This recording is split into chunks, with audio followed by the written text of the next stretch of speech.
समझ गया। तो सबसे पहले हम जानते हैं जो बहुभुज का समरूप कैसे होगा। बहुभुज पहले जानते हैं किसे कहते हैं।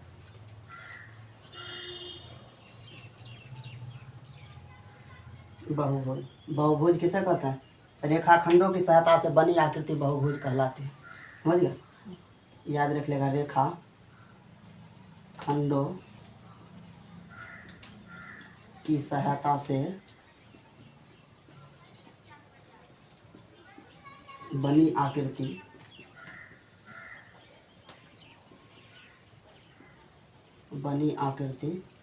बहुभुज कहलाता है।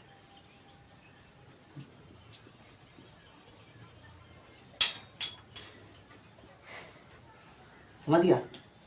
रेखाखंडों की सहायता से जो भी आकृति होगा उसको क्या कहेगा? बहुभुज। जैसे में देखो ये रेखाखंडों की सहायता से बनाए थे, इसको क्या कहेंगे? बहुभुज कहेंगे। समझ गया। रेखाखंडों मतलब रेखा की सहायता से बनता है। ये रेखाखंडों की सहायता से बना, इसको क्या कहेंगे?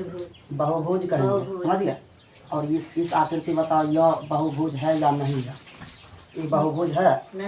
नहीं है, क्योंकि रेखाखंडों की सहायता से तो बनबे नहीं किया। ये वक्र लाइन पर बना है। कौन लाइन पर?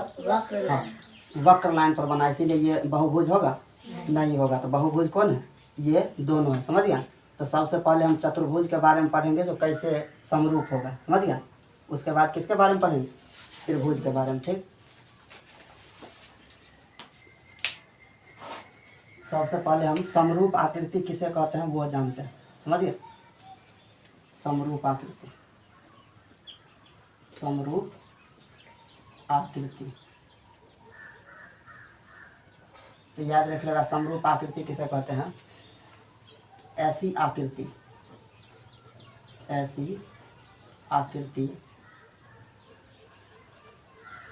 जो जिसका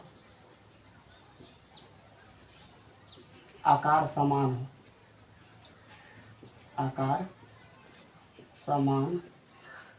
हो एवं माप समान हो भी सकता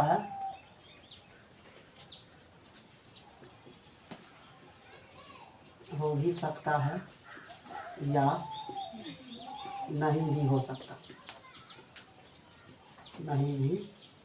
हो सकता। उसे समरूप आकृति कहते हैं।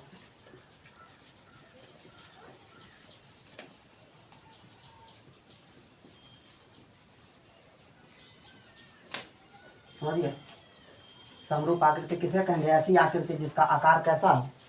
समान होगा एवं माप समान हो सकता है या नहीं भी हो सकता है। समझिए, एग्जाम्पल के लिए देख लेते हैं। देखो, यह एक त्रिभुज है। यह क्या चीज़ है? इसकी ये त्रिभुज है और ये भी क्या चीज़ है? त्रिभुज। देखने में एक रंग लग रहा है, तीन गो कोना इसमें भी है, तीन गो आकृति आकार ठीक है ना, तीन भुजा वाला है, ये भी तीन भुजा वाला है। समझ गए। लेकिन इसका माप अलग अलग होगा। ये भुजा का माप कुछ और है और ये भुजा का माप कुछ और है। फिर भी ये दोनों क्या चीज़ है? समरूप है। क्या चीज़ है? समरूप है। समझ गया। एक और एग्जाम्पल ले लेते हैं। देखो, ये वृत्त है। ये क्या चीज़ है? वृत्त। इस वृत्त की त्रिज्या है 6 सेंटीमीटर। कितना है? और यह भी एक वृत्त है। इस वृत्त की त्रिज्या कितना है? 2 सेंटीमीटर। समझ गया। तो देखेगा, इसको देखने में तो गोल लगता है। देखने में क्या लगता है? गोल। दोनों का दोनों देखने में क्या लग रहा है?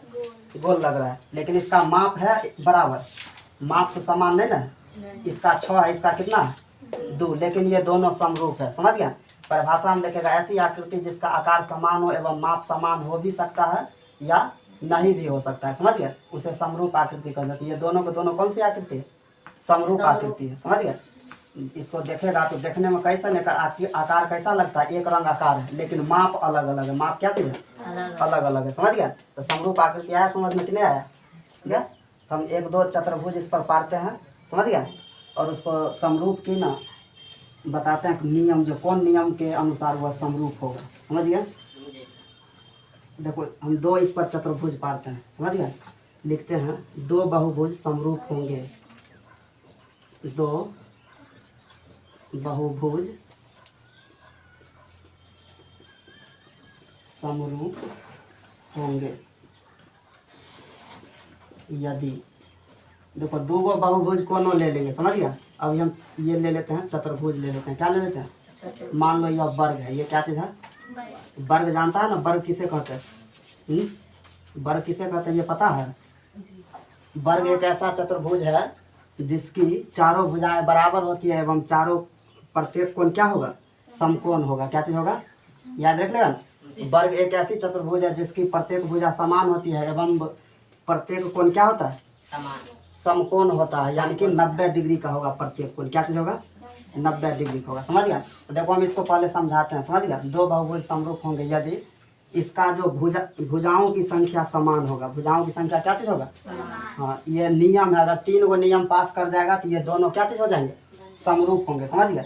तो पहला जो नियम है क्या चीज है? जो भुजाएं की संख्या समान हो। भुजाएं की संख्या समान हो। भुजाएं की संख्या क्या चीज होगा? समान हो। समझ गया? और 2 नंबर वाला बात याद रखना, इनके उनके संगत कोण, उनके संगत कोण समान हो। संगत कोण क्या चीज होगा? हाँ, समान हो। अब तीसरा बात ये याद रख लेना, जो उनके संगत भुजाएं, उनके संगत भुजाएं, उनकी संगत भुजाएं समानुपाती हो। क्या चीज होगा?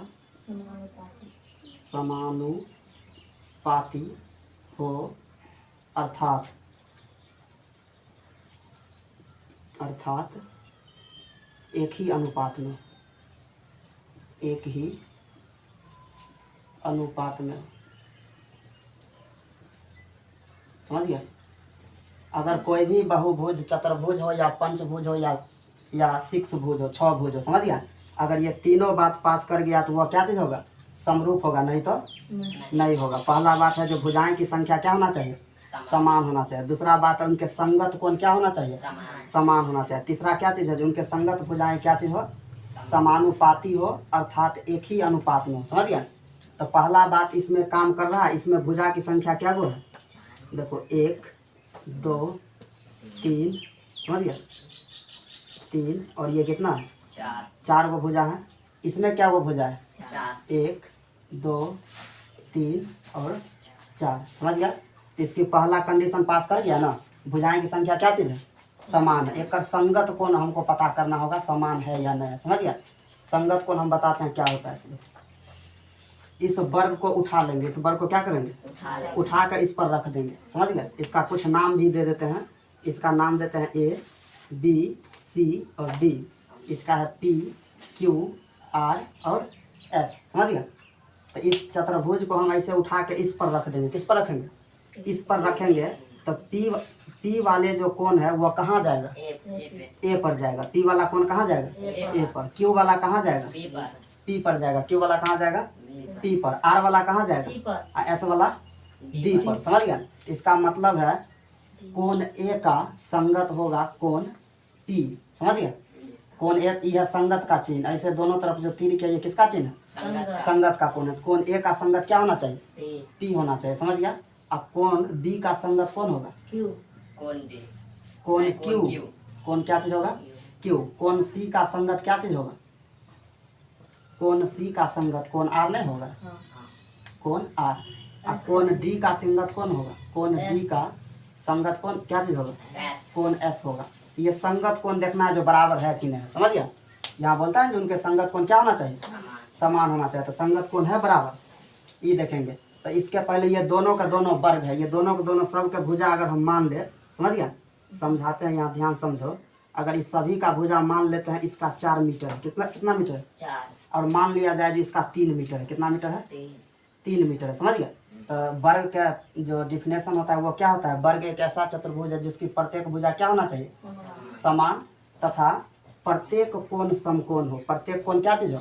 समकोण, अर्थात 90 डिग्री होना चाहिए। तो जब ये वर्ग है तो इसकी सभी भुजा एगो 4 है, तो सभी के सभी कितना हो जाएगा? 4 हो जाएगा। सभी के सभी कितना हो जाएगा? 4। ये भी वर्ग है तो ये एक भुजा 3 है, तो सभी के सभी कितना हो जाएगा? 3 मीटर हो जाएगा। होगा कि नहीं होगा?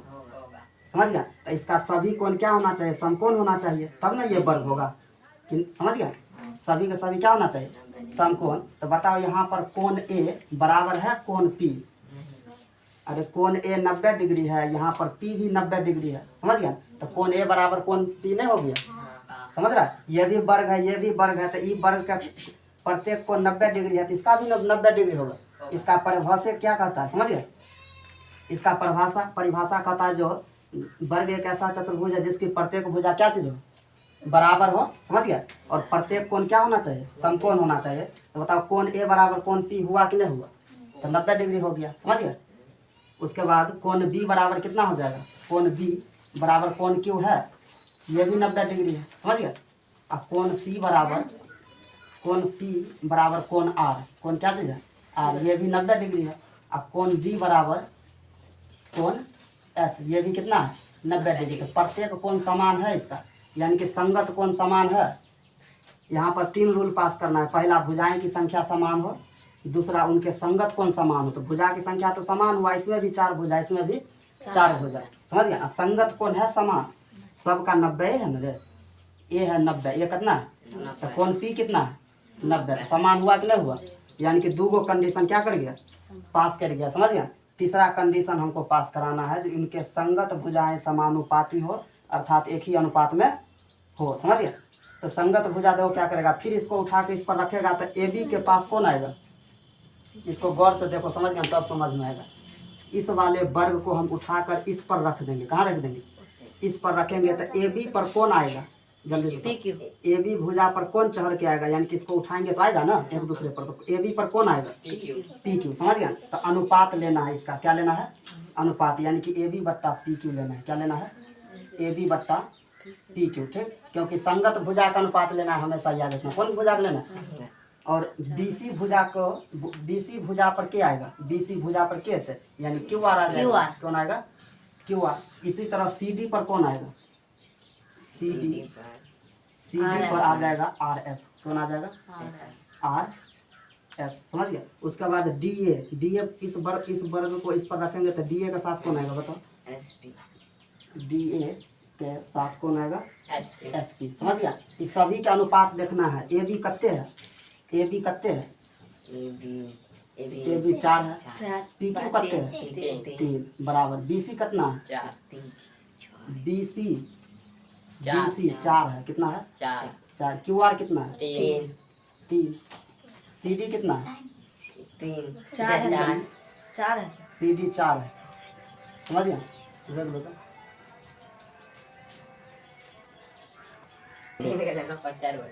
देखो सी डी कितना है 4, सी डी 4, आर एस कितना है 3, ठीक। डी ए कितना है 4, एस पी कितना है 3। यहाँ पर देखो सभी संगत भुजा एक ही अनुपात में है ना, तो ये समरूप है। ये दोनों वर्ग क्या चीज है, समरूप। इसको कैसे लिखेंगे हम उधर बताते हैं, समझ गए। देखो कैसे लिखते हैं, देखो तो ये दोनों का हम इसमें 3 कंडीशन पास किया है। पहला नंबर, भुजा की संख्या बराबर है, ठीक। उनके संगत कोण बराबर, इनके संगत ए का संगत पी है, तो दोनों क्या चीज है 90 डिग्री है, सबका बराबर है, समझ गया।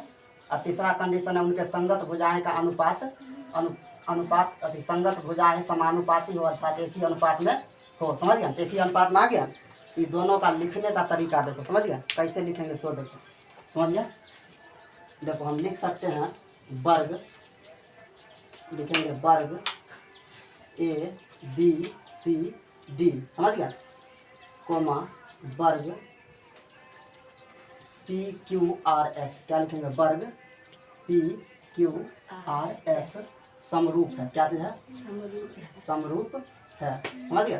तो लेकिन इतना मैथ के भाषा में इतना नहीं लिखेंगे, इसका कुछ चिन्ह होता है, क्या होता है चिन्ह होता है। तो हम कैसे लिखेंगे चिन्ह के साथ, देखो ये हुआ वर्ग, क्या चीज हुआ वर्ग ए बी सी डी, ये समरूप का चिन्ह होता है उल्टा एस, क्या होता है उल्टा एस, हाँ उल्टा एस, समझ गया। ये उल्टा एस 1 समरूप का चिन्ह, और लिखेंगे वर्ग पी क्यू आर एस, ठीक।